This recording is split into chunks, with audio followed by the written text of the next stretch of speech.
بسم الله الرحمن الرحيم. مشاهدي الاعزاء، مرحبا بكم معايا في قناتي الشيف حسنه.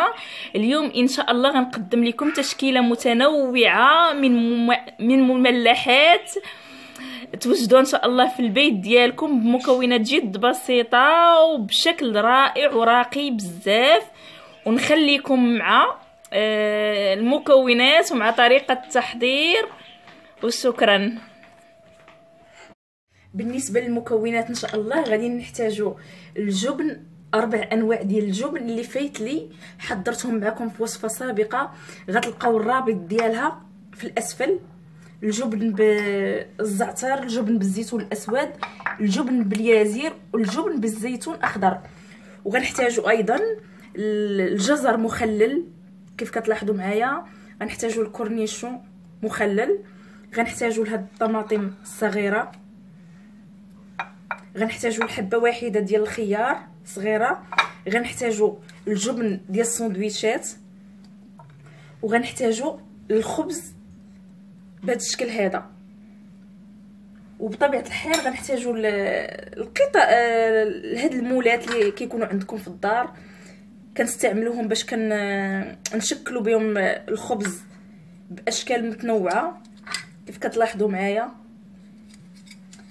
وفي الاخير غنحتاجوا ان شاء الله لهاد الكيردون باش غنشدوا الطماطم ديالنا وغنشدوا اشكال اخرى. ونبداو على بركه الله بالشكل الاول. ناخذ الخبز بهذا الشكل هذا، غادي نقطعو.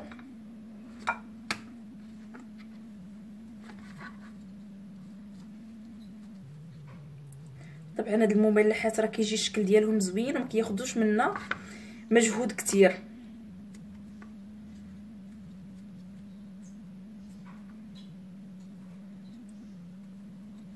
بهذا الشكل هذا نبدا في الشكل الاول. غندهنهم بالزيتون بالجبن ديال الزيتون الاخضر. نحاول نحافظ على الشكل ديال البابيو اللي عندنا. غنوضع فوق منها قطعه اخرى.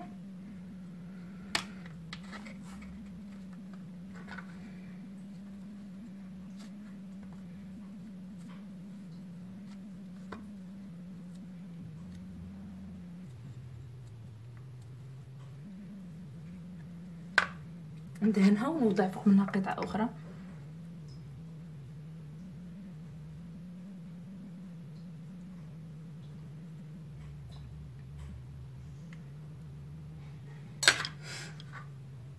بهذا الشكل هذا كيف كتلاحظوا معايا. والجبن حتى هو راني قطعته بنفس القطاعه اللي قطعت بها. ونوضعو على جنب حتى نكمل الخدمه ديالي كامله. بعد ما كملت الشكل الاول ديال البابيون كي كتلاحظوا معايا، شفتيوه؟ دابا غنوريكم هذا الشكل الثاني ديال القلب. شوفوا كي كيجي جميل بزاف.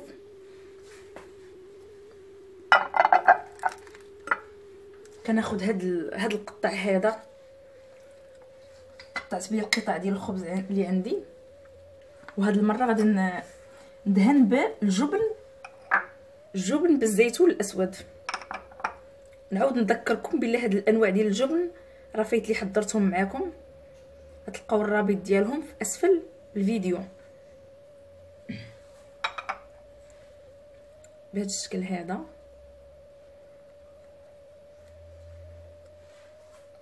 طبعا كنديروا شويه الجبن بالزيت باش الا حطينا فوق منه شي حاجه كتثبت.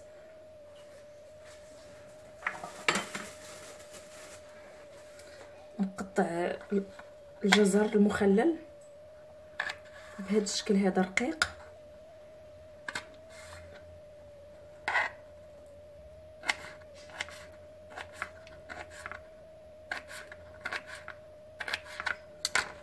كتلاحظوا معايا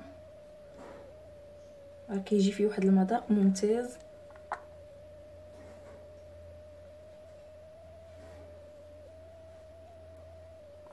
هادشي راه ساهل بزاف، كيبغي غير واحد اللمسات خفيفه وكتحصلوا على النتيجه رائعه.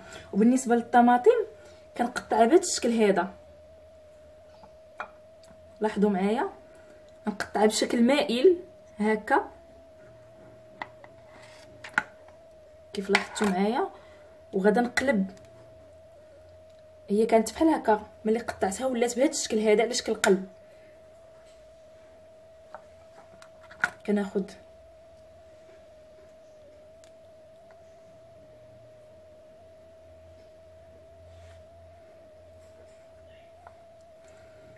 القلب اللي صوبت وكنشكلها بهذا الشكل هذا. بالنسبه للشكل الاخر نوريكم كيف كيجي زوين بزاف.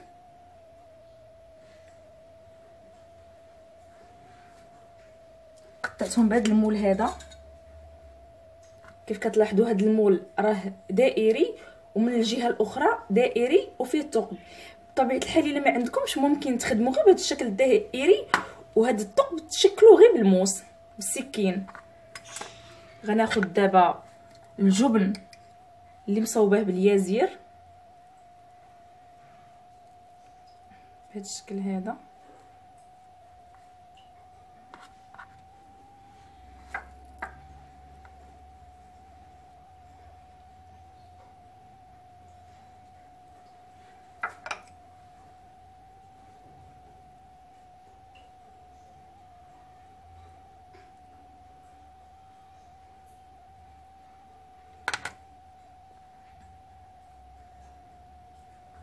بهذا الشكل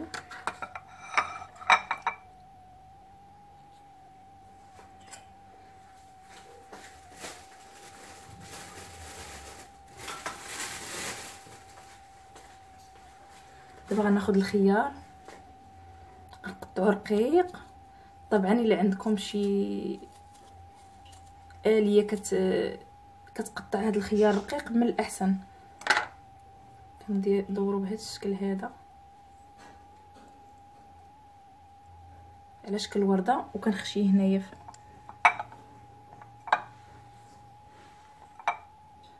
كيف كتلاحظوا معايا.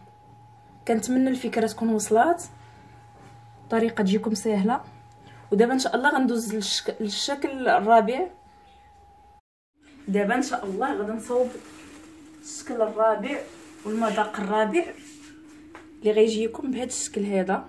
غنصوبو بكورنيشون. كناخذ القطع ديال الخبز كنقطعهم غير بالموس عادي هاد المره بشكل مربع. غندهنهم بالجبن ديال الزعتر بهذا الشكل هذا. ندهن القطعه الثانيه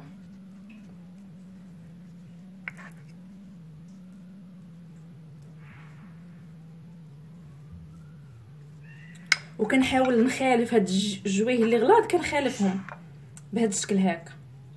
الجهه اللي غليظه كتجي مع الجهه اللي رقيقه. ناخذ كورنيشون نقطعو هكا رقيق.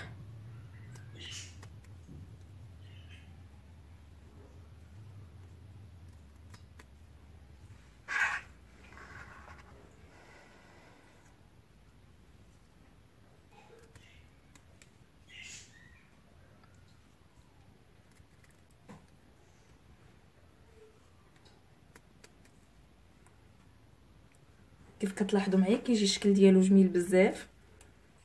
ندوز القطعه الثانيه. طبعا حنا النساء راه كنحاولوا نتفنوا في هذا الشيء ونبدعوا، يعني من اشياء بسيطه نخلقوا اشياء جميله بزاف.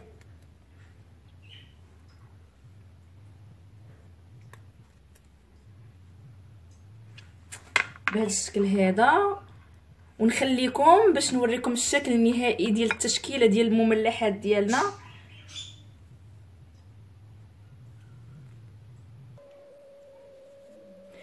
مشاهدي الاعزاء، بعد ما انتهيت هذا هو الشكل النهائي ديال تشكيله المملحات اللي حضرت معكم اليوم. كيف كتشوفوا معايا كتجي الشكل ديالها جميل بزاف وغايه في اللذه، بمكونات بسيطه يعني متوفره عندنا في البيوت ديالنا.